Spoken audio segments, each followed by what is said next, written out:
Hola, soy Leonardo Abdiel Hernández Muñoz. Hola, soy Fernando Linares Carrión. Hola, soy Fernando Caleb Lagunes Cuevas. Hola, ¿qué pasa? Soy Hugo Ruiz Huerta. Hola, soy Diego Ochoa Sánchez.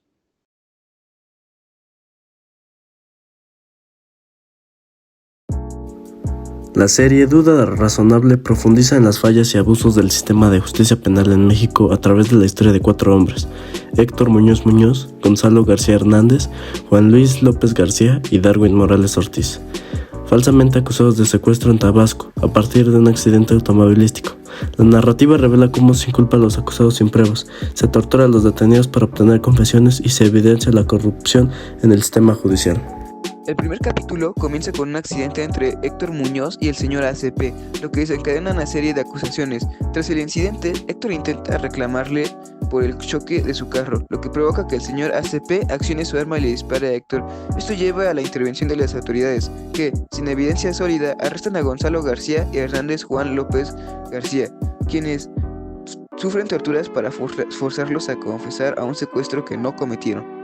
En el segundo capítulo, la situación se complica cuando Darwin Morales Ortiz y su jefe laboral Guillermo son arrestados por un robo vehicular, pero no fue así. A pesar de no tener pruebas en su contra, las autoridades intentan inculparlos utilizando cartuchos de balas.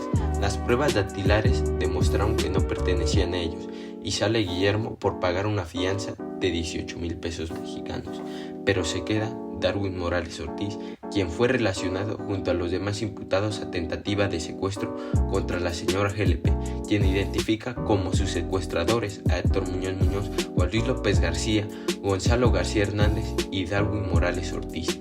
Esto lleva a una diligencia de reconocimiento que resultó errónea, ya que luego se demuestra que ella inculpó al principio a Héctor Muñoz Muñoz, Juan Luis López García, Gonzalo García Hernández y Darwin Morales Ortiz. Posteriormente, en la Ciudad de México, tras la primera acusación, se acusa a los potencianos de la tentativa de secuestro contra la señora GLP, lo que indica la causa penal 33, en la que se ejerce acción penal contra un grupo llamado los potencianos.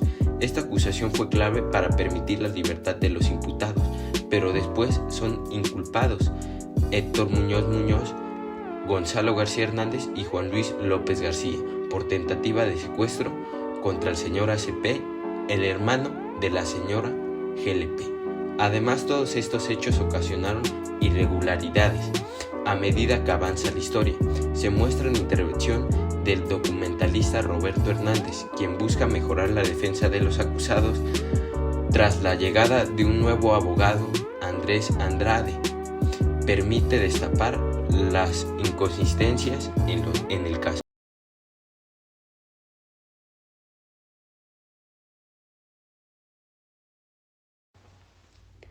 Bueno, el episodio inicia con la narración de los hechos ocurridos el 20 de junio del 2015, contados por el señor ACP, quien ve un carro sospechoso cerca de su tienda, después de un altercado que involucró un arma. Se presenta un proceso judicial contra los imputados, quienes sufren la suspensión de su audiencia de juicio oral, en el que se estaba decretando su absolución. El abogado André pie a Roberto Hernández, es un nombre bastante largo, que busca testigos y encuentra a María Miguelita Hernández Soramas, creo que así se pronuncia, no lo sé exactamente, pero bueno, continuemos. Quien testificó sobre los hechos, aunque su testimonio no es el suficiente para el verídico del juez. Después de 892 días en la cárcel, los testimonios de la policía muestran que no pudieron llevar a cabo una investigación adecuada. La audiencia de debate se lleva a cabo el 26 de febrero de 2018, donde se presentan las versiones de los hechos del señor ACP y los imputados. La narrativa del señor ACP se cuestiona y que revela que la acusación fue construida sin la intención de encontrar a los verdaderos culpables. El capítulo termina con un incendio en la camioneta del abogado Andrés Andrade, que se presume como un sabotaje.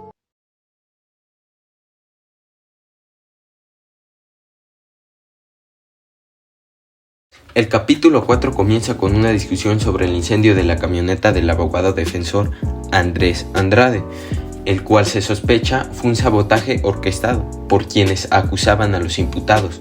Posteriormente se explica la razón por la que el señor ACP creía que iba a ser secuestrado. Un intento de secuestro anterior contra su hermana GLP había incrementado sus temores.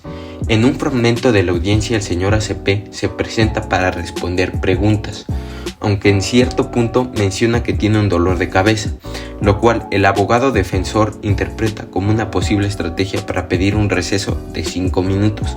Andrade observa que sus preguntas estaban incomodando al señor ACP, quien se mostraba inseguro sobre cómo responder. Los imputados comparten sus experiencias de vivir en la cárcel y el impacto que esto tiene en sus familias.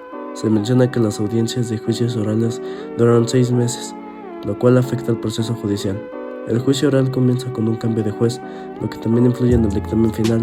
El tribunal condena unánimemente a Héctor Muñoz Muñoz, Juan Luis López García y Gonzalo García Hernández a 3 años y 6 meses de prisión, además de 200 días de multa, aunque no se busca apelar la sentencia por parte de los involucrados.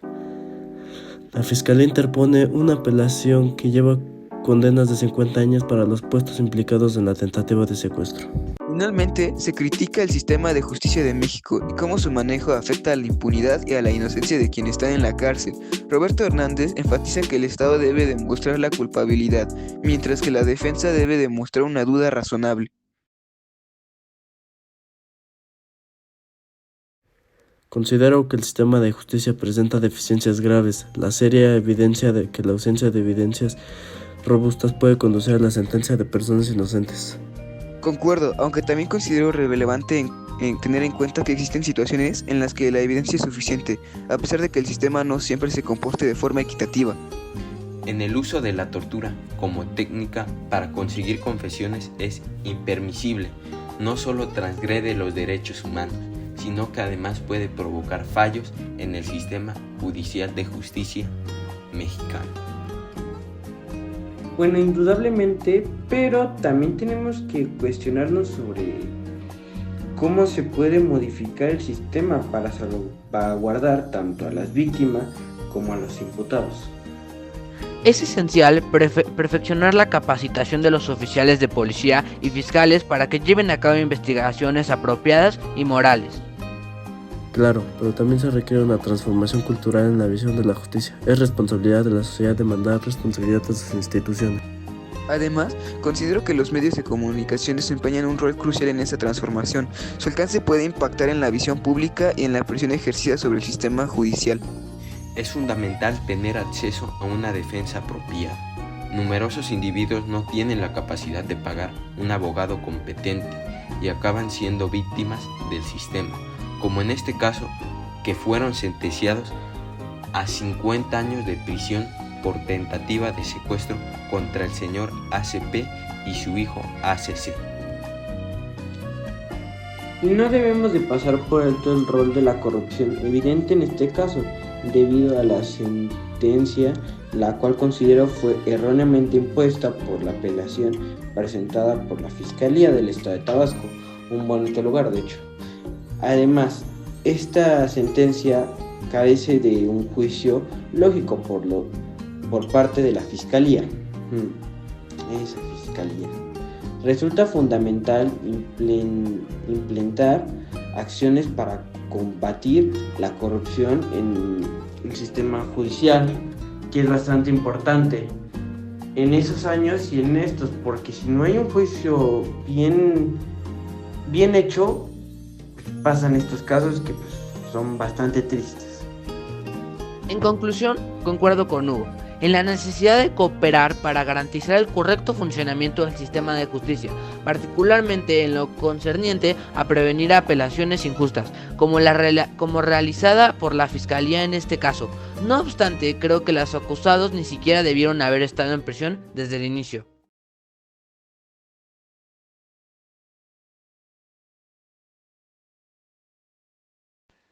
La serie Duda Razonable no solo expone las carencias del sistema judicial mexicano, sino también promueve a la sociedad a tomar conciencia acerca de la justicia como un elemento esencial de la democracia, conforme se desarrollan las narrativas de los personajes. Es evidente que el mal uso del poder y la corrupción no son asuntos independientes, sino indicadores de un sistema que requiere una transformación completa.